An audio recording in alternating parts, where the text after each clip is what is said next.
Hey. All right, now, so it's your Good. world. I have my paper and my pen, Okay. my pen. Okay. Okay, All I'm gonna right. be quiet and let you run your show. You just let me know what you need, sis, and I'm here. Okay. Hey, everybody. Hey, everyone's. It has been an impactful day. I wouldn't have expected anything less if it has Casey's name on it.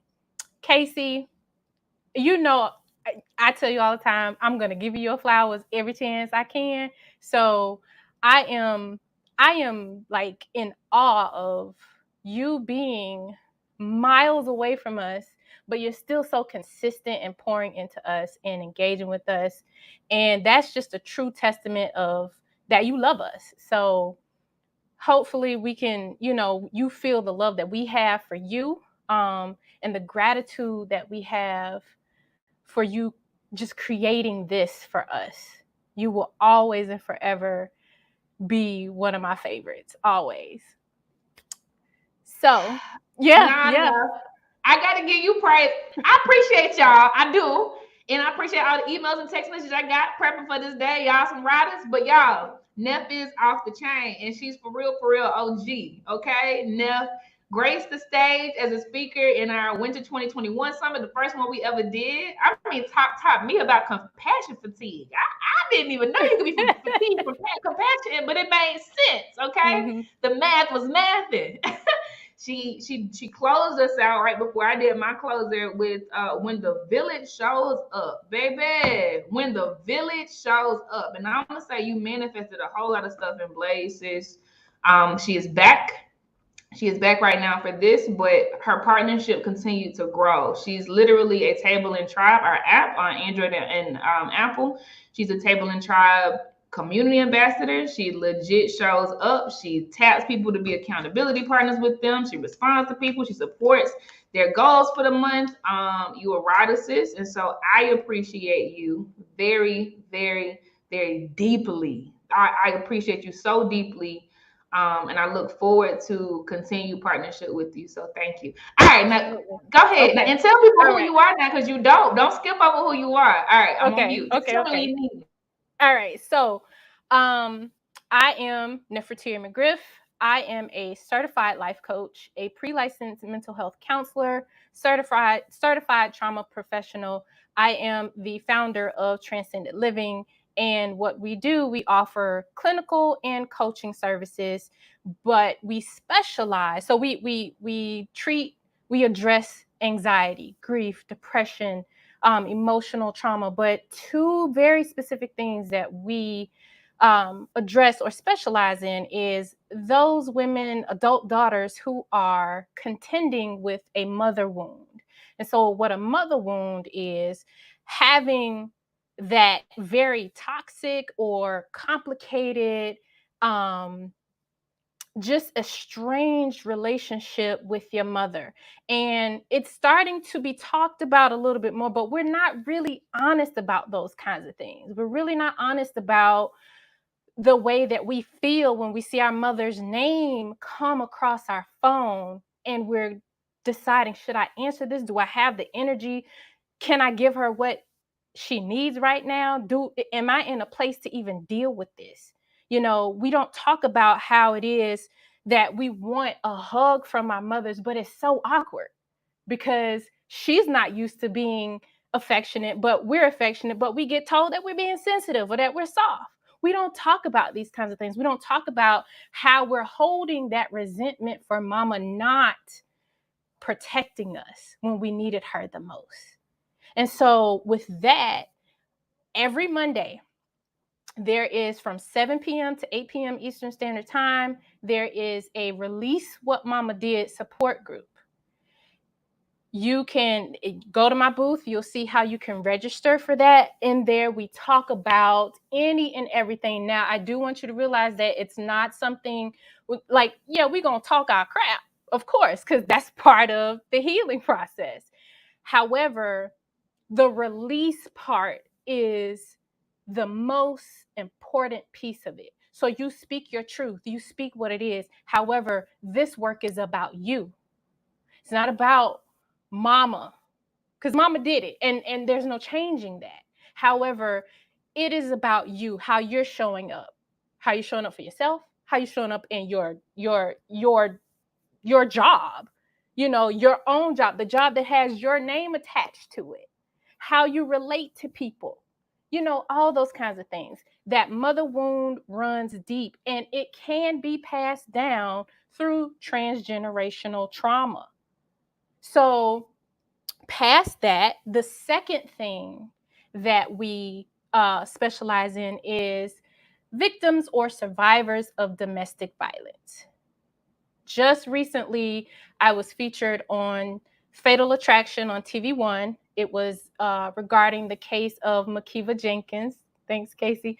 And unfortunately, her relationship ended in a demise where her husband thought he was still the beneficiary of a $500,000 insurance policy.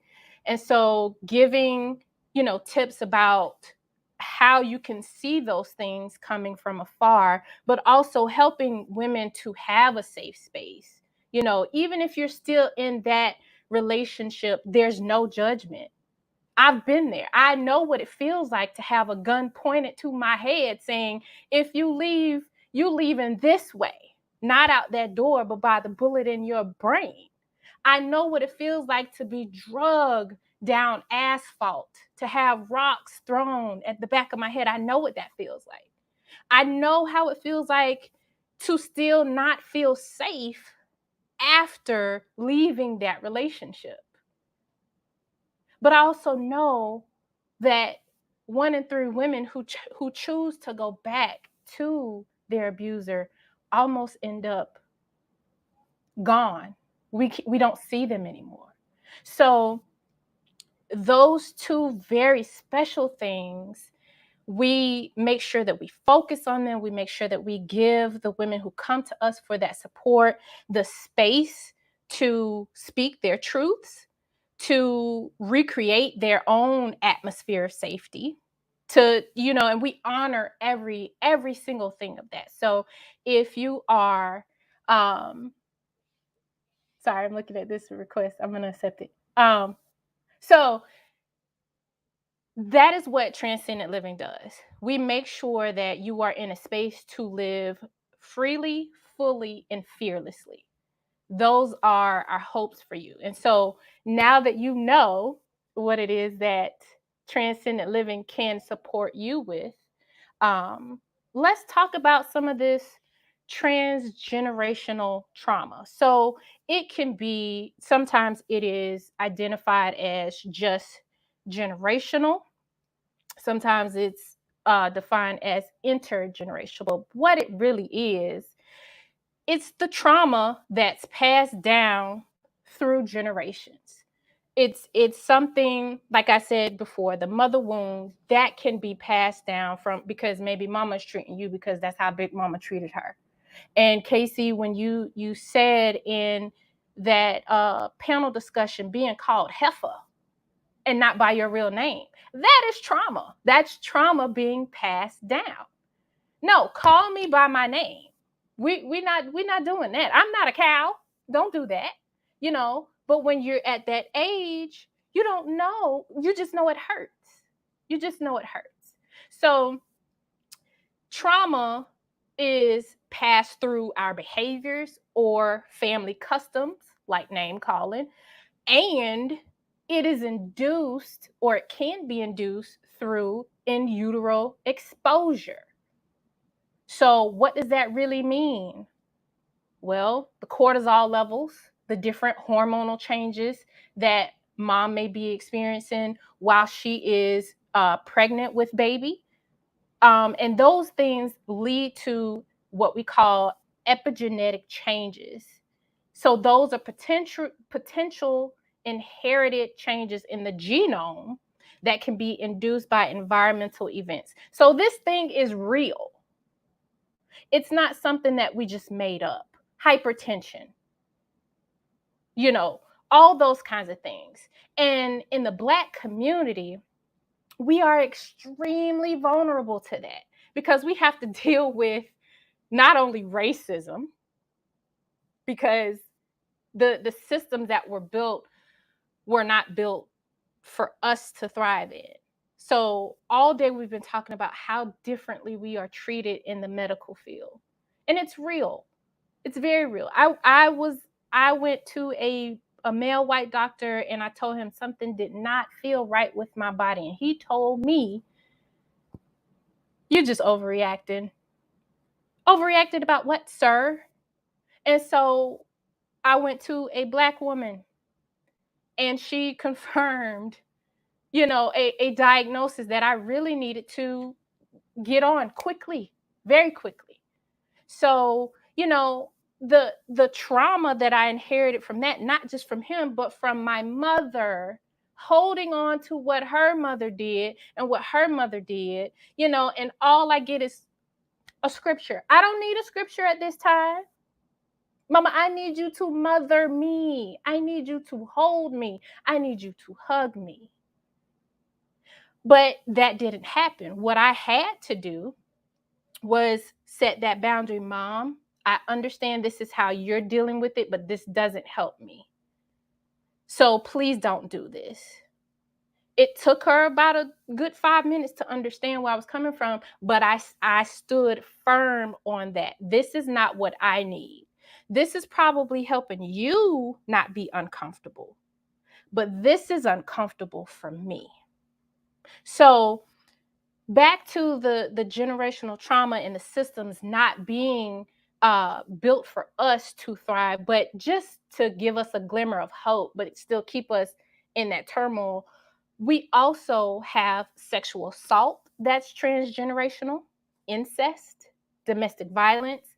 All of this results in some kind of trauma. So during the sessions, I took some notes that I think are worth mentioning from, to kind of drive this home. So, Casey, you started off with, we see Chase Banks, and we see Wachovia, and we see all these different array, like this huge selection of banks, and no one bats an eye. But here we are. I have to be the only one in this market. If another person's over there, then I have to do it better than them, or I can't do it because there's somebody else and somebody else is already doing it. But that's a good thing that somebody else is doing it, because that means it's needed. But that transgenerational trauma has us operating in the spirit of competition. And that kind of stems from slavery. I'm not gonna lie to you. They had to pit us against each other. House slaves, field slaves. There's that right there. The fairer your skin, the more pleasant you were treated. But we're not here to talk about that right now. So that that kind of thinking really push us into a thought of scarcity. Oh my gosh, what's gonna happen? No, as Casey has been saying all day, this is the land of plenty, honey. There is plenty of opportunity for us, plenty, but because we grow up on these customs and these values that, you have to be better than the next person. What if you are equally the same? What happens? We're just a larger force. That's all. That's it.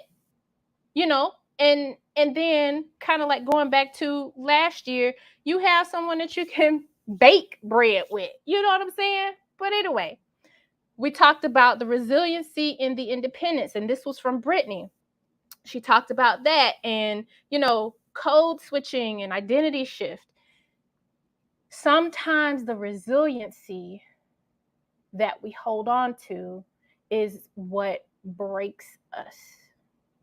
Resiliency, yes, it is about adapting to what is better, but some people take it as, I gotta tie my cape a little bit tighter. Sis, if you tie it too tight, you're gonna choke. Don't do that. So think about it this way. You got on a pair of cute high heels, but them things hurting your feet. and you tippy toeing and you like, but I know I look good. And so whether you take them off or not, when you do finally get to take them off, your feet are howling like dogs. Ow!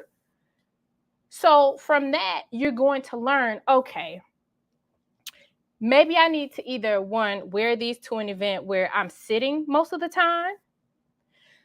I can bring a pair of shoes, an extra pair of flats with me, or 3, I just don't wear them at all. That is your resilience, right? That's resiliency. That's your ability to be able to understand, how can I manage through this so next time it's not going to kick my butt so hard. It's not about going through something, pushing through no matter what. It's not about that. And I think a lot of people just misunderstand that term resiliency. That independence, yeah, we could be independent, but listen, as Brittany said, no, I don't want to be all that. I didn't ask for this. I don't want to be all that. So Candace talked about health history. It's okay to not be okay. We learned, if you really think about it, most of us learned about our deficiencies by default. Casey, you said the only time you got labs ran was outside of the US. I'm sure that was by default. You were experiencing something, and so most of us go through life not understanding what's going on. And guess what? That in itself is a family custom that has breeded transgenerational trauma, because we don't know. All we heard about was sugar and gout. That's all we heard about. How do we get that? I don't want that. That sounds bad. So we don't talk. They didn't tell us, okay, don't eat this, don't drink this, move it. They didn't know. And if they did know, because you do have certain elders that they do gatekeep, because they feel like, oh, if I tell this, then I'm gonna feel shamed. I'm going to feel too vulnerable. And feeling too vulnerable, that can lead into other things. Okay, so when we don't have our elders telling us, hey, I have history of, I'm just going to pick diabetes. And so when we go to the doctor and they ask you for that family chart, and you say no for mom, dad, whoever, and they're like, okay, well, you got it from somewhere. You inherit it. And then when you go back and you talk to your folks, and I've experienced it with my mom. Hey mom, so the doctor said, and this is a true story, the doctor said she did a wellness check on me, and she said that there is heart disease in my family. I am a candidate if I don't continue to do the things that I need to do. And she's like, I don't know. I don't know. Ask my dad. He's like, no. Okay, so either the test lied to me, or y'all just don't know. I kid you not, 3 years later, my mother had to have a triple bypass surgery. She had artery coronary disease, or however you say it. And so now in my head, I'm thinking, okay, here it is. But this is that trauma that keeps us in the dark. But now, unfortunately, that happened. But now I know, okay, that's what that test meant. So now I know what I need to do. So that in itself is a trauma. I was traumatized by it. She's traumatized by it. My siblings are traumatized by it. And so now everybody, instead of being proactive, now we're all reactive. So we also talked about, let's see. No, that was it. So with those notes, I feel like everything is meant to be. Whatever was said today was meant to be, and I think it fits so perfectly in what we're going to do. And so when we talk about trauma, and I really want you to understand how it impacts your brain, the senses. So sense memories play a huge role in trauma. Like, there was a comment earlier in the chat where it says the body keeps score. And that's a great book, by the way. And it does.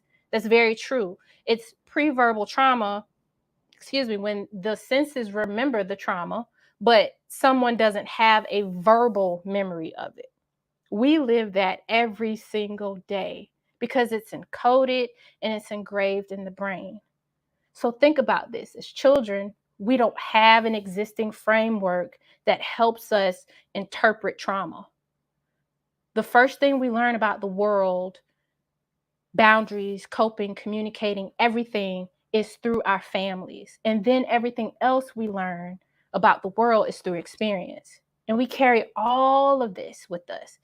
And then you wonder why we're not able to problem solve. So now that I have given you this rundown of what transgenerational trauma could look like for you, now's the time to get your pens and your paper.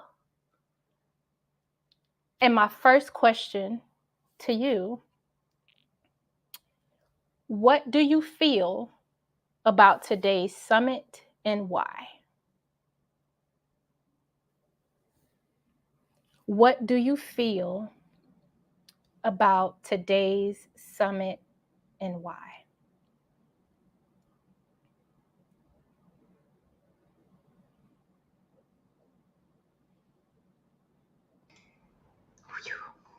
And now, while they're writing, right, and ladies, do right, be raw, be real. Whew. I want to tell you what comes up for me. Please. Okay. June, you write this on your own journal. Like, this is journaling for you to keep and process. You write this in your own journal. And if y'all want to, Neff gonna do what she do, right? But definitely in your own, and you can share in the chat if you want to. My first reaction that comes up is what was sparked by what you talked about in your notes. And I did not expect it. And I think because I was very unguarded, stuff came up that I would have normally pushed down. Okay. What do you feel about today's summit and why? Oh, Lord. So, two things came up. One is very controversial, but one is very hidden, and I never talk about it. And I'm going to push myself to talk about the hidden thing because it's easy for me to talk about controversial things. Actually, like, I'm very guarded when I do that, right? You talked about understanding our family history, right? And like how important it is when we show up to advocate for ourselves or to get insights about ourselves, etc. And Neff, my mom's side of the family, my mom was murdered when I was 1. But I've heard stories of her, right? And I've heard stories of how she tried to commit suicide a couple of times in college before I was born, right? And my grandmother is still living, and I've heard stories of her. I've heard stories of how unstable she was when she was raising my mom and her 2 siblings, and how the burden fell on my mom as a 5-year-old girl and an 8-year-old girl, and she had to grow up really, really fast, but it led to her being depressed older, right? And I've heard stories of my grandmother's uncles and aunties who struggle with mental illness. And how, you know, somebody has schizophrenia, somebody else has bipolar disorder, etc. And Neff, and these are the things I don't say when I go to the doctor's office, but me now, after experiencing domestic violence, I have so much PTSD that I'm constantly fearful that I'm going to be like that side of my family. And I have shame around it, not shame around struggling with depression, anxiety, all of these things, but I fear that something has taken me over the edge, or something that's going to take me so far over the edge that I am going to be like my grandmother. You know what I'm saying? That I'm going to be like my, you know, like, and I don't talk about it. So I don't process this at all. Now I need to. Like, now I realize I have to feel that. Yeah, Keisha just said, yeah, I have to, right? And I have to Even when I get angry, Neff, like I'm very self-conscious because I'm like, am I being crazy? Like, am I acting crazy? Am I being irate? Like, because I'm so afraid of being like my grandma was when she was raising my mother, or snap, I don't know, but and I need to keep processing this, right? But that comes up for me, and I realize it's something I should bring it up in therapy. I'm doing therapy all the time anyway. Like, I should talk to my partner about it and say, hey, like, I'm so when I get mad in here because I don't know if you think I'm crazy. Like my mama thought her mama, So thank you, sis, for that.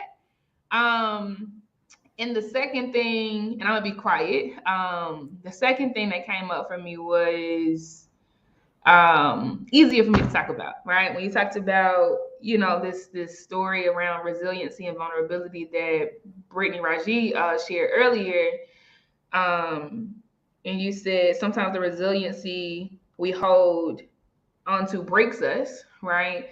I thought about how, even in my family, right? But it was always, but definitely even outside, like when I hear women talking in general, it is like, I know I'm going through this trial to make me stronger, right? Like I know the Lord put me through this because He want to teach me a lesson.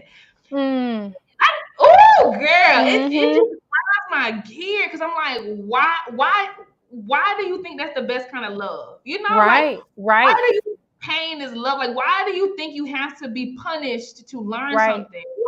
Why can't pleasure be your birthright? Like, why can't you? So that came up for me when you said that because it's still so common, and it's like, no, like growth doesn't have to, like God don't have to teach you something by skinning your knees, dog. No. That's it. Humans do that, not God. If we really truly believe that God is a God of love, why do we constantly personify him as a human? We when we feel like God is disappointed in us, we automatically revert him back to the person, the physical person that we don't want to face when we think they're disappointed with us. We personify him too much as a human, and that's what humans do when you don't do what you're supposed to do. We tough love. So that's trauma. That's trauma. Yeah. That's trauma. Raven says she wants to share. It's up to you, Neff. Do you want to allow other people to share too, or do you want to go to the next? We're gonna keep that in queue because I want to. So we'll let her, when we do it, we'll let her do that one, and then if anybody want to share for the next ones, so we'll do like one a piece. Okay, beautiful. Okay. So Raven's up for that one. All right. What made you feel seen today?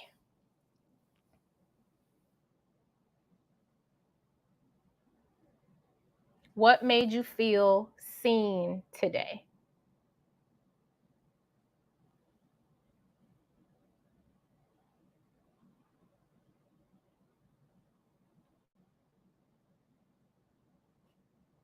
Thanks, Jackie.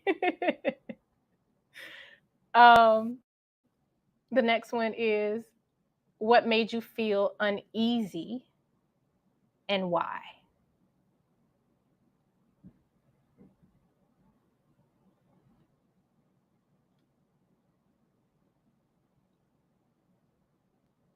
What made you feel uneasy and why?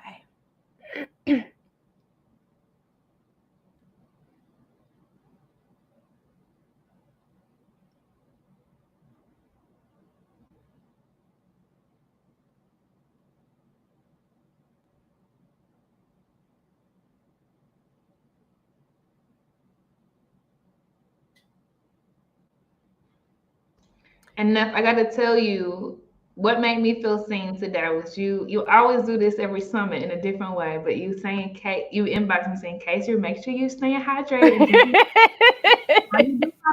Make sure you're drinking your water. I gotta make sure you're good, baby. Okay, so far we have, what do you feel about today's summit and why? What made you feel seen? What made you feel uneasy and why? What trauma do you believe that you have passed on or exposed to your children, the generation under you, or to your partner or spouse? What trauma do you believe that you have passed down or exposed to your children, the generation under you, or to your partner?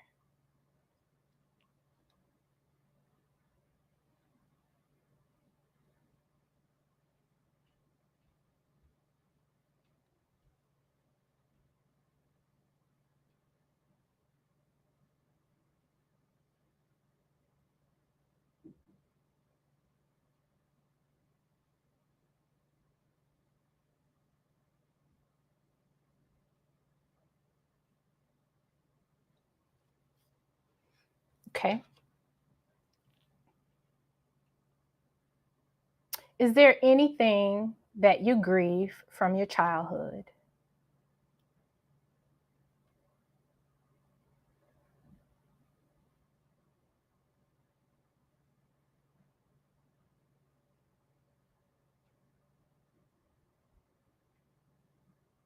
Is there anything that you grieve from your childhood?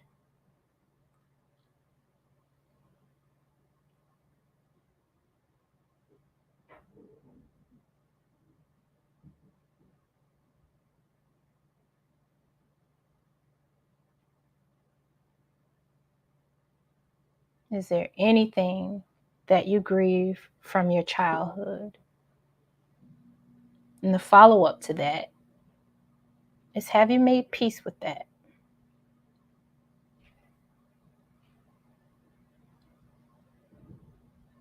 Is there anything that you grieve from your childhood? And the follow-up is, have you made peace with that?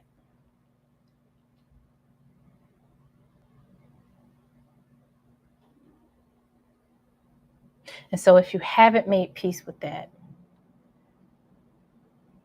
we can have a little process session. But if you feel like this is something that you know that is a barrier to your success, a barrier in some kind of functioning in your life, I strongly suggest that you add either a life coach or therapist to your support network. If you've made peace with that, I congratulate you on that, because I know it's not easy.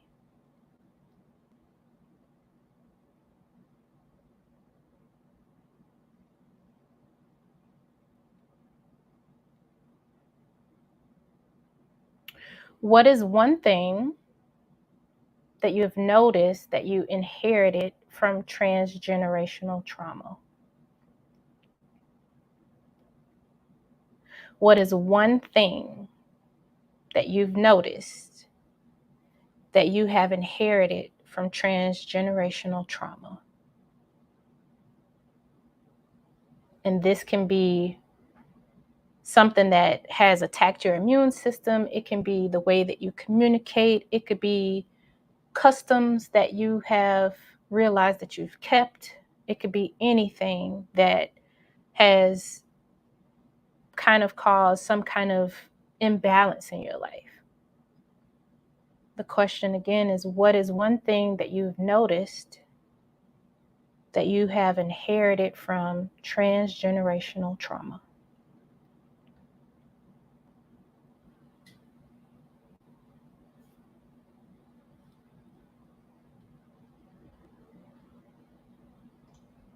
You good. And the follow-up to that is, what ways can you put that to rest?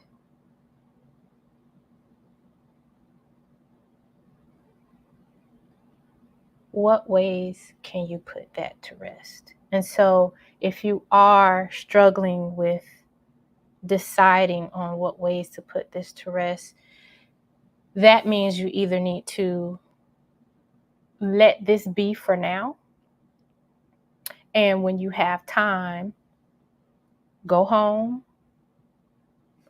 run some water, make sure it's cold. Let your hand sit underneath that water, that running water, for a couple of seconds to a minute. Breathe, and then change it to warm and see, experience the change in that temperature, but still let it run from your wrist down to your fingertips. Help regulate yourself that way. But you need to come back to, at some point today, what ways can you put that thing that you inherited to rest? Because if this is no longer my burden, then that needs to be no longer your burden. Lastly, are you able to honor yourself without minimizing your experiences?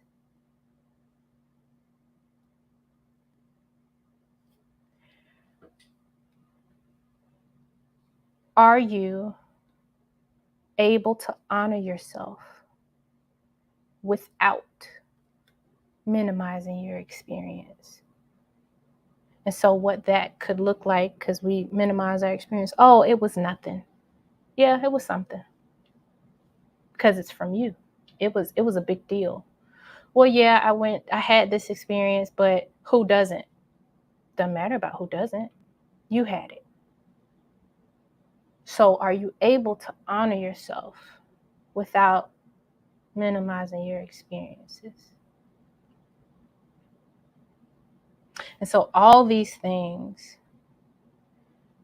I hope that you're able to understand that transgenerational trauma is something that you inherited, but it is no longer your burden. No longer your burden. Remember one key thing. You are responsible to people, but you're not responsible for them. Unless you have children, that's different. But grown adults, no matter the title, whether it's mom, auntie, husband, sister, adult daughter, you are responsible to,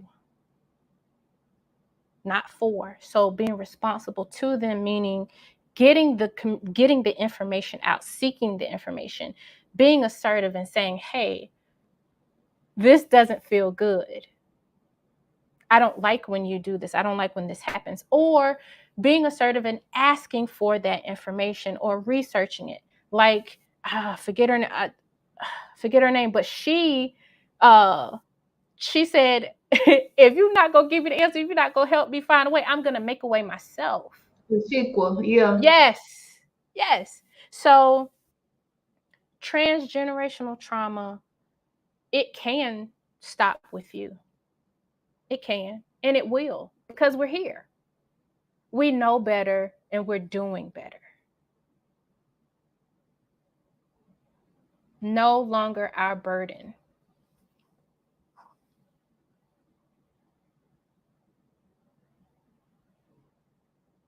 Okay.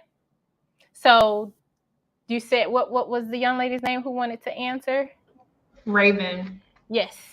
Okay. We're ready. Raven, feel free to hit the hand button and come to the stage. Well, honestly, sis, you in the booth, so let me just unhide you. Okay, there you go.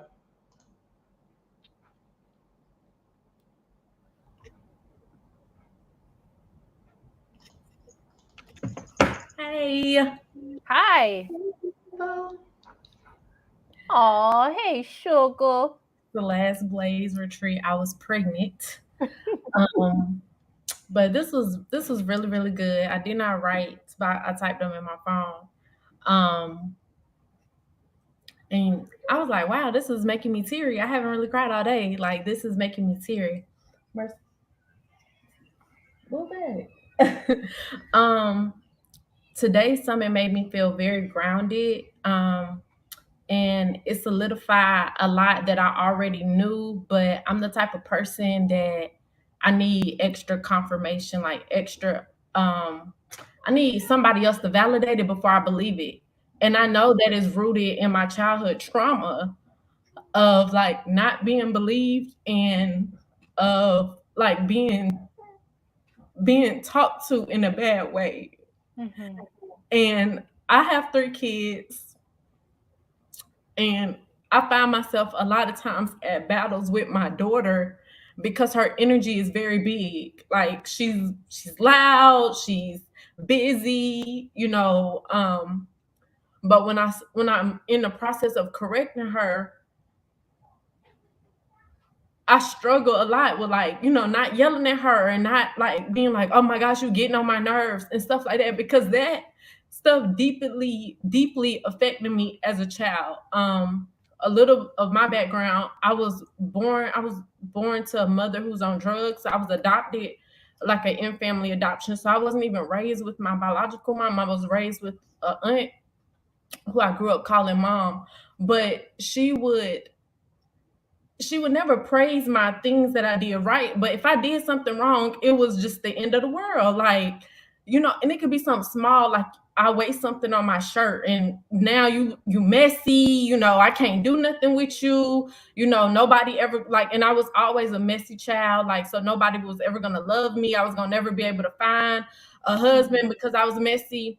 And that really, and I can't think of no other word, but that fucked me up. And I did not realize it until I became an adult and really until I became a mom, because I'm like, I cannot even, like, I perform for love. Like, I just would find myself being like extra giving. I find myself questioning my relationships, even with Casey, for example. Like, I have to tell myself, like, Casey loves me, like, Casey like me, like, because if I don't have that validation, I'm telling myself like nobody loved me, nobody liked me, because I just constantly kept hearing how bad I was, but nothing was ever praised good. And even now, as an adult, when stuff is praised good, it's hard for me to receive it for myself. It's hard for me to be like, oh, I'm smart. And I know I'm smart, but it's still like, it just makes me hide and not want to, share to the world. But one thing that I want to no longer be my burden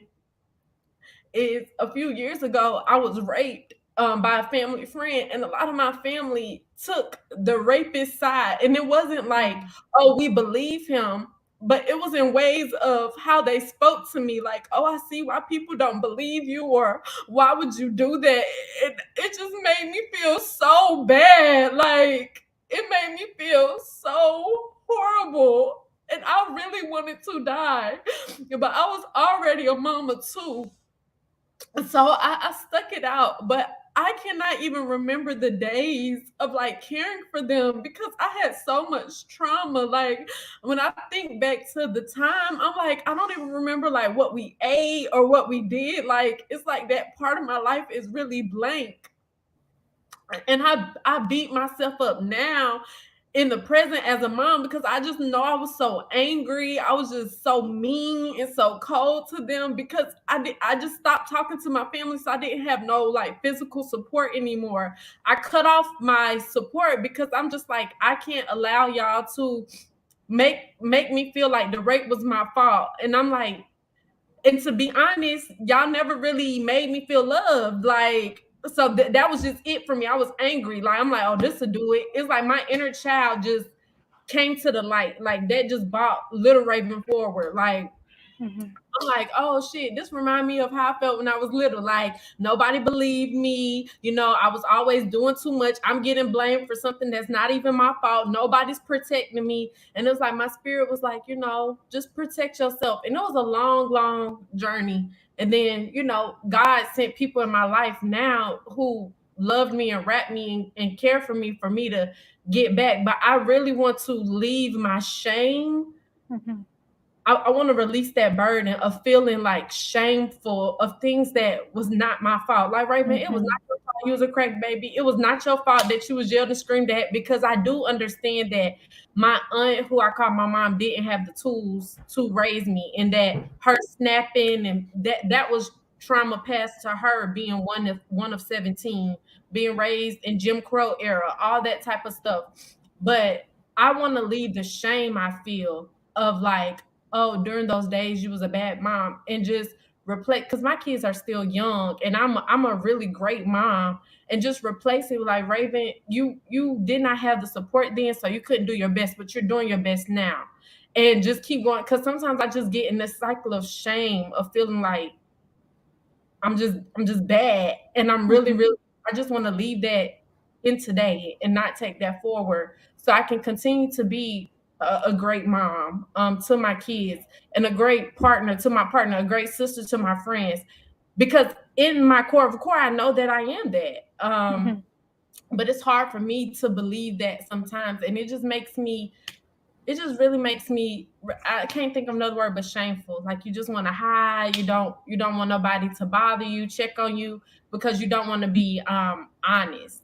So I don't know if I answer like all the questions in one thing, but that was a release, and I'm just thankful that you brought forth these questions of death to help me dig to that place, especially because I'm about to fly here in a few weeks to see her grandkids for the holidays. And even that, right? Like, she'd be like, I can't wait to spend time with them. And I'm like, what about me? Like, do you not want to spend time with me? Like, why you only calling, checking on the kids? Like, I'm a person. Like, I am somebody. If it's not for me, they wouldn't even be getting raised, and it just makes me feel so bad. But I want to release, like, just be like, girl, that's just how that lady is, and like, if you're gonna deal with her in this relationship, that's just how she is. I really want to just, release that expectation and just radical acceptance, so I can move forward, because I feel like that's just, holding me back. I made peace with it, but that was one of the questions. Have you made peace with it? And I said, yes, I have, but I still have this void, and I'm scared that it's never going to get filled, of having the parent that I desire, having a mom that I truly wanted as a child, somebody a little more soft, a little bit more gentle and receptive and open to let me be who I was, instead of trying to mold me and change me. I don't think I'm ever going to get that, and I've had peace with that, but I do wonder if I'm always going to feel a whole. But that's all. I don't want to keep ranting. Wow, Raven, thank you for that transparency and that vulnerability, because I know that was not easy to just bear all of that in front of all of us. And I truly, truly, truly thank you for that. There's a whole host of things that I would love to dig in with you, but I know we're limited on time. But one of the things that I would like to encourage you to think about is the possible transference of what you experience, and making sure you resist the urge to silence your daughter's big energy. I know you said that you don't want to do that, and you're aware of it. Just be mindful. Look at her in a way as though she's a resource for you, a resource in making you feel happy. So when that big energy comes, it's just like, okay, this is probably the part of life that I never got to experience, but I'm going to allow her to experience. And so that in itself, so some people say you can't live vicariously through your children. There's some things that you can. If you see the happiness in your child and you're like, oh, I wish I could do this as a kid, but she's able to do it. Now, boundaries are everything. Okay. And if she's at a stage where she understands boundaries, make sure they're not they're not tight, because at the end of the day, what happens is when we're kids, we're told we could do every and anything. And then as we start to grow up, we're told, simmer down. And those big, wild dreams are crushed. And then we end up in a state where we are now is like, gosh, man, I feel so limited. I feel this. And so you don't want to pass that on to her. But also the second thing I wanted to kind of touch on is the expectation of your mom. You're right. You probably will never get her to be who it is that you want her to be. And so looking at it from a perspective of, well, she is who she is. And I know sometimes it's not fair, but understanding that if she's open to communication, it could change. A lot of times we place expectations on people and they don't even know we have these expectations. So we're constantly disappointing ourselves because we're like, they should be doing this, but how do they know they need to do it for us?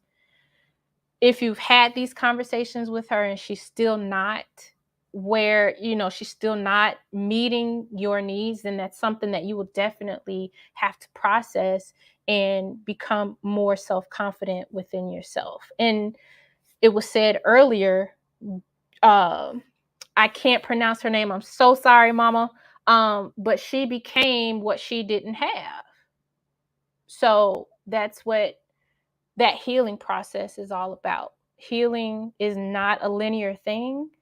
It's not just straight to the moon on a unicorn. It is stages. It's all these things. But if you want to connect with me and we talk further, I will be happy to do that for you.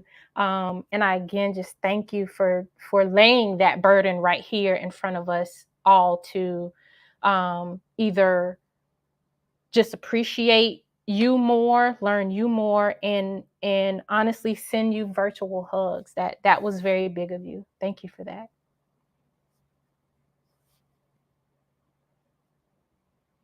I love Raven to death, y'all. Oh, this girl.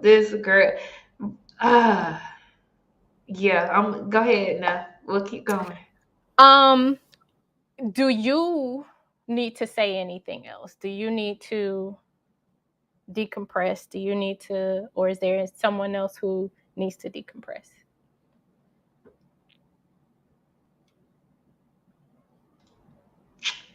I'm just grateful for you, Neff. I'm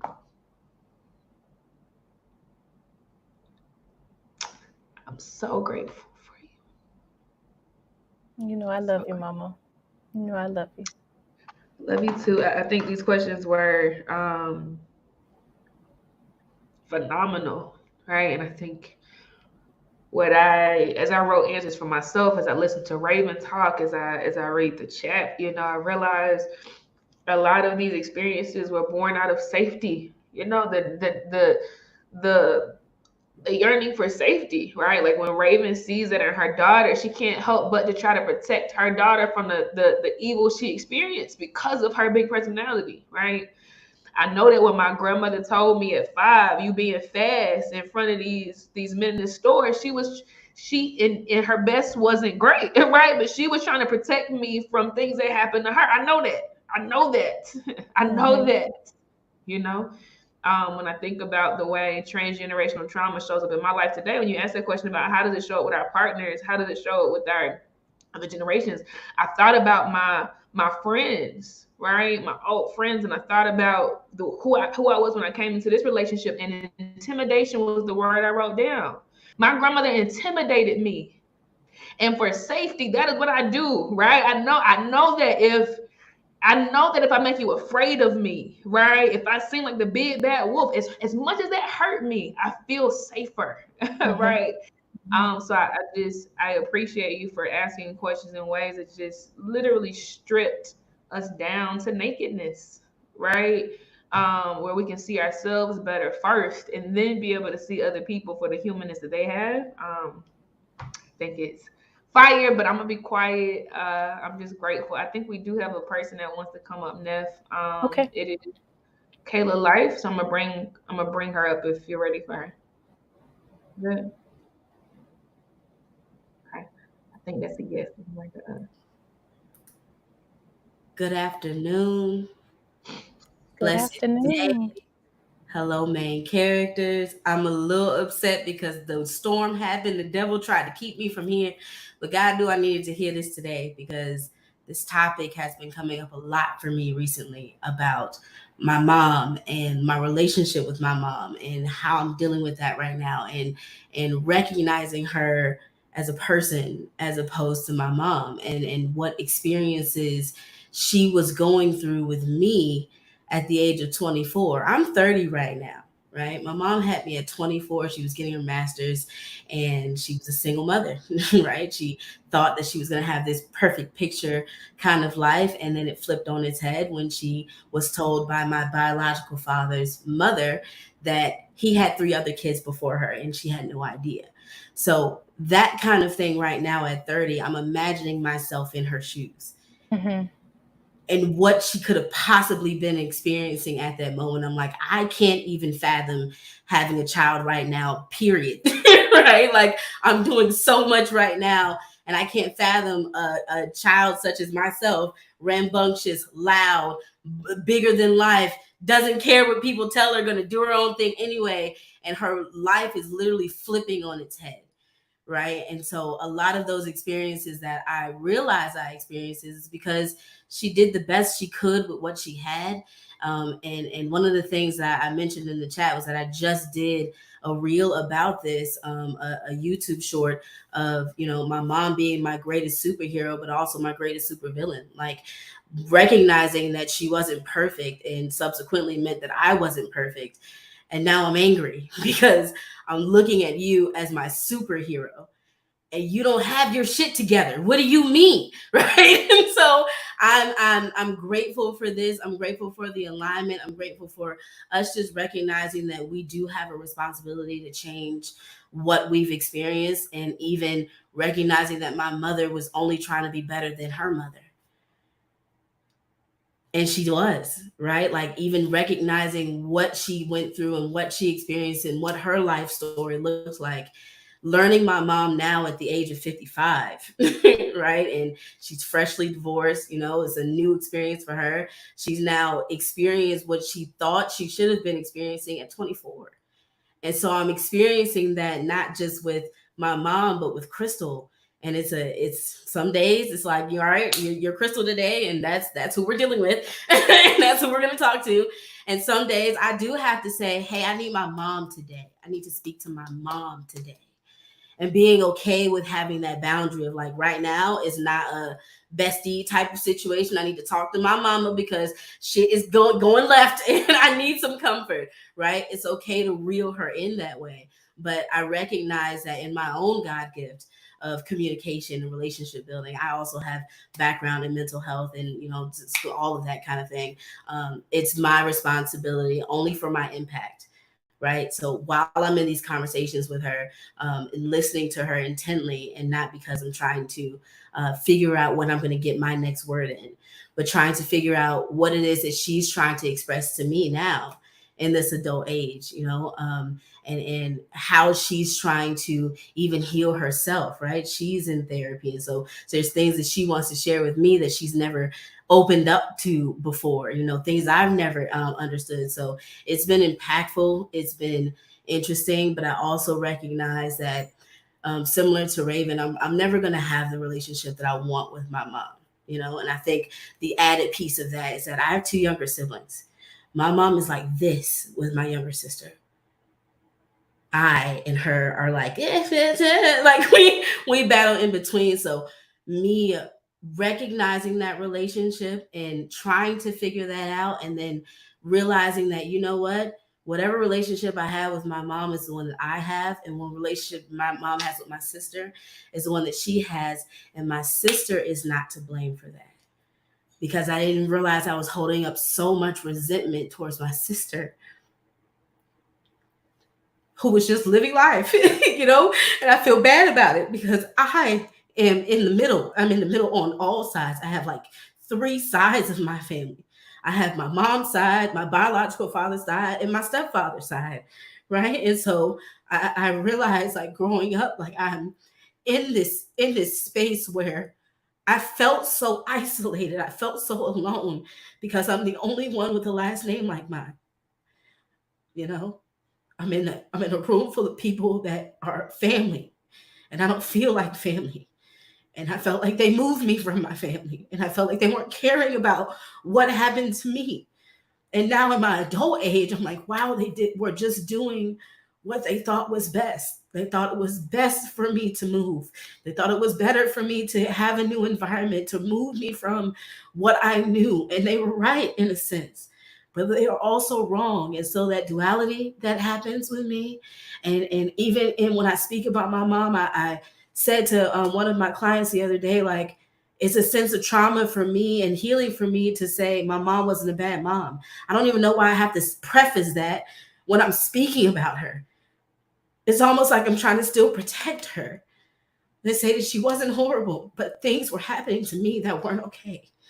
And things that I wanted to happen in my own safety, right? In my own mental, things that I needed to have talked to me about as a child, or even as it now as an adult, that things they still won't talk about. I need that.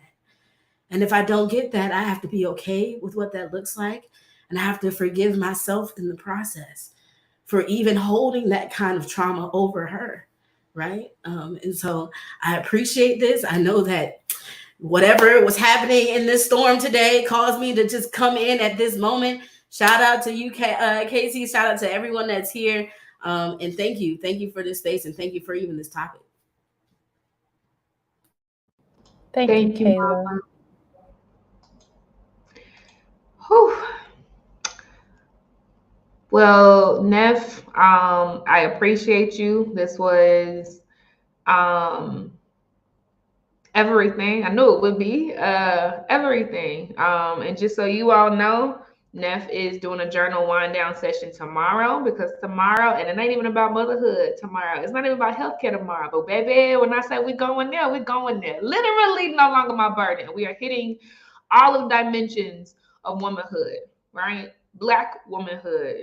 So tomorrow's gonna be a whole nother other thing, okay? And we're gonna end the day with a journal wind down session called attachment. So definitely, y'all get what y'all need tonight. Hydrate, rest, all of these things that a medical professional could tell you better, but we got more ground to cover. Like Neff mentioned earlier, she does have a booth. Thank you, Nicole. She does have a booth, so if y'all want to kick it with Neff over in the Buy Black Market at her tables, definitely go over there. But there are a whole lot of folk out there waiting for y'all right now, okay? Vendors, if you can hear the sound of my voice, use that feed now. Whatever y'all doing, whatever y'all giving away, whatever music y'all playing, whatever, use that feed at the top right so that folk can see you no matter where they are, okay? No matter where they are in the summit. If they're in the lounge, they can see you in the feed, okay? Number two, maybe this is number three. Never got me all dizzy over here thinking about my prompts. But number three, maybe, is if you all want to be notified when certain booths go live, when certain booths go live, go inside of their booth and just hit the notify me on the left side of their booth. Just hit the notify me button and you'll be notified when they're doing a broadcast in their space, okay? And it's the final thing for real. And this is just a new challenge to y'all, because a lot of y'all want to connect and y'all acting scared, okay? I'm gonna sound like my girl, who was there earlier? Brittany, my St. Louis shawty. Y'all acting scared, okay? Y'all use the feed too. If you know that you want to talk about such and such at 8 o'clock, drop it in the feed, man. Tell folk to pull up, right? If you want to meet up inside, now they didn't say this, but I'm telling you this. If you don't even want to meet inside a Neff booth at 7:30 because you feel safe in there, tell the people in the feed and y'all meet inside a Neff booth at 7:30, okay? But definitely commune. This is free and open space. We are intentionally allowing y'all to roam as you please, because that is definitely in line with the summit. No longer my burden. We taking the chains off. Just take up space, man. Just be. That's all I got. I'm in Tanzania in East Africa, so it's 1 a.m. for me, so I won't be in any booths. I'm about to go sleep with my babe. But y'all enjoy, have so much fun. We'll be back here at the top of tomorrow, same time, 4 more days. We know we're near done yet. I love y'all, and I just want to close out by saying, Raven, I love you so much, sis. I love you, love you, love you, love you, love you, love you, love you, love you, love you, love you, love you, love you, love you, sis. I'm so proud of you, not because of anything that you've done, but because you're here. You're here. Like the lifting of your finger is beautiful to me. The way you see the world is beautiful to me. The way your eyes dance when you laugh is beautiful to me. You are everything. I'm so proud of you because you're here. You're here. You're here. You're here. You won't get there late, sis. Whatever there is, you won't get there late. Don't worry. um, you'll be right on time every single place that your feet touch, every hug that you encounter in your life. I tell you it's a lot. I'm gonna tell you again, you've not met all the people in your life who are gonna love you. Okay, so just keep going, mama.